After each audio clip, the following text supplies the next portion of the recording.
मिलना इत्तेफाक था, बिछड़ना नसीब था। वो उतना दूर हो गया जितना करीब था। जी हां, इस वक्त राजस्थान में और राजस्थान की सियासत में और राजस्थान की सरकार में मंत्री किरोड़ीलाल मीणा सरकार से इतना ही दूर दूर खड़े नजर आ रहे हैं।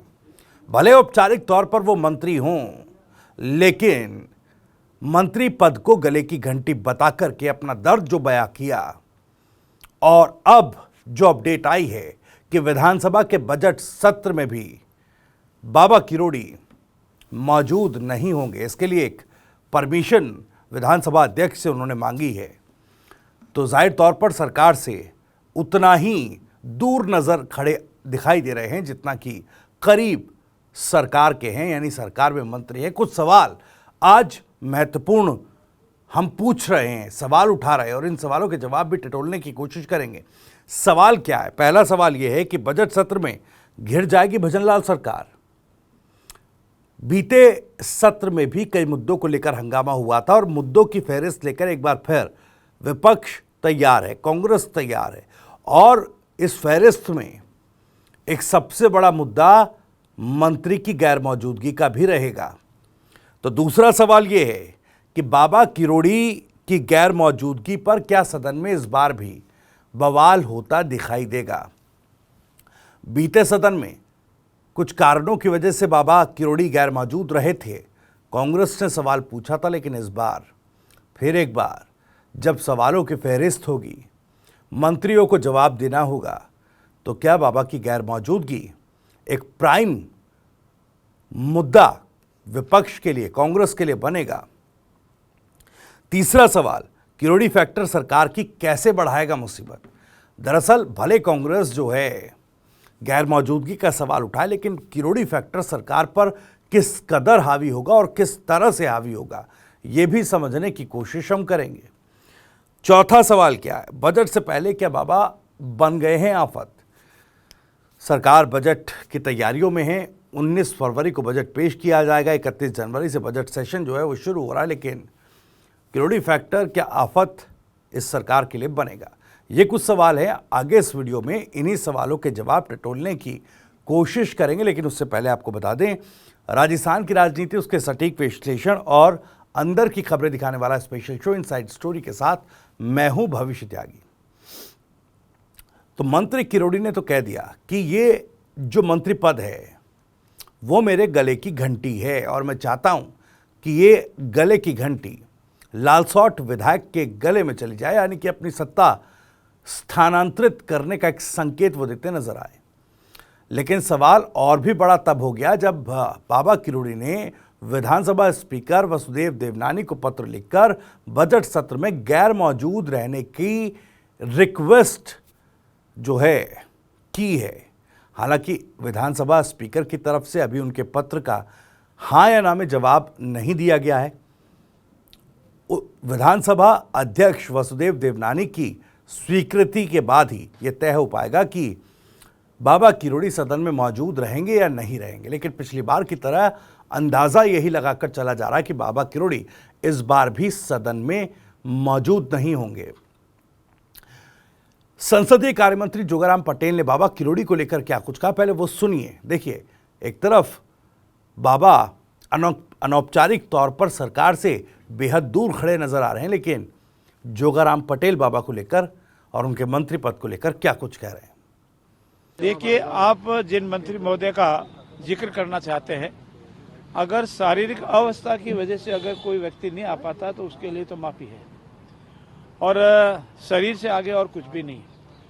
जिन माननीय मंत्री महोदय का आप जिक्र करना चाहते हैं, जिन्होंने अर्जी भेजी है, माननीय स्पीकर महोदय, उनका शारीरिक अवस्था है, वो ठीक नहीं है, उनकी तबीयत, और इसीलिए उन्होंने छुट्टी मांगी और सदन उनको परमिशन देगा, उसके बाद ही उनकी अनुपस्थिति हो पाएगी। इसलिए पहले कुछ कहना की स्थिति में ठीक नहीं है। वो वरिष्ठ है, सरकार का भाग है, सरकार के साथ पूरी तत्परता से कार्य कर रहे हैं। तो जोगाराम पटेल तो कह रहे हैं कि भाई बाबा किरोड़ी सरकार का अहम हिस्सा हैं, और स्वास्थ्य कारणों की वजह से अगर वो गैर मौजूद रहते भी हैं तो फिर स्वास्थ्य कारणों के आगे कुछ नहीं कहा जा सकता। अब देखिए, मंत्री किरोड़ीलाल मीणा लालसोट में सभा को संबोधित करते हैं, तमाम चीज़ें करते हैं, लेकिन विधानसभा कि बजट सत्र से गैर मौजूद रहने के लिए स्वास्थ्य कारणों का हवाला देते हैं। ये सवाल बड़ा है। हालांकि औपचारिक तौर पर अगर स्वास्थ्य कारणों का हवाला दिया गया तो उसको कोई भी क्वेश्चन करना नहीं चाहेगा, क्योंकि एक मोरल एस्पेक्ट भी ह्यूमैनिटी के लिए होता है। उस मोरल एस्पेक्ट पे ये परमिशन उनको दी जा सकती है। लेकिन सवाल उठेगा, सर आप हर एक काम तो कर रहे हैं, फिर तबीयत आपकी कब और कैसे ख़राब हुई, क्या कोई मेडिकल सर्टिफिकेट भी आप लगाएंगे? ये तमाम सवाल हैं। लेकिन इन सब के बीच सवाल ये कि गैर मौजूदगी क्यों? आखिर बाबा किरोड़ी सरकार से इतना खफा क्यों है, इतने नाराज और निराश हैं क्यों? अब देखिए, बाबा किरोड़ी भी जानते हैं कि सदन में अगर वो अपने मुद्दे उठाएंगे तो क्या मुद्दे उठाएंगे। बाबा किरोड़ी की हर मोर्चे पर इस सरकार में, इन 13 महीनों की सरकार में नहीं सुनी गई, और यही वजह रही कि वो काफ़ी ज़्यादा हताश निराश इस सरकार से हैं। साथ ही साथ चुनावों में किस तरीके से बाबा ने आरोप लगाया कि उनके खिलाफ, उनको और उनके भाई को हराने के लिए किस तरीके से साजिशें की गई थी, और वो भी कहीं ना कहीं भीतरघात की वजह से हुआ, तो संगठन और सरकार दोनों में उपेक्षित बाबा महसूस कर रहे हैं। मुद्दे कई हैं। बाबा किरोड़ी के मुद्दे, जो वो संघर्ष की राजनीति करते आए हैं, उसमें कई मुद्दे हैं।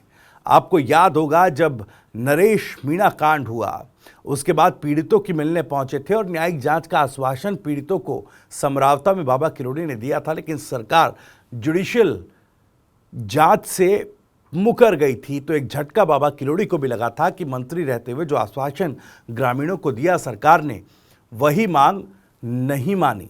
एसआई भर्ती रद्द किए जाने की बात लगातार सरकार से अपील करते बाबा किरोड़ी नजर आते हैं, वो भी सरकार ने रद्द नहीं की, जबकि उसमें कैबिनेट सब कमेटी से लेकर न जाने कितनी सिफारिशें और रिपोर्ट एसआई भर्ती को रद्द किए जाने पर लगाई जा चुकी हैं। अब आप देखिए, हर एक मोर्चे पर, हर एक स्तर पर बाबा किरोड़ी की नहीं सुनी गई।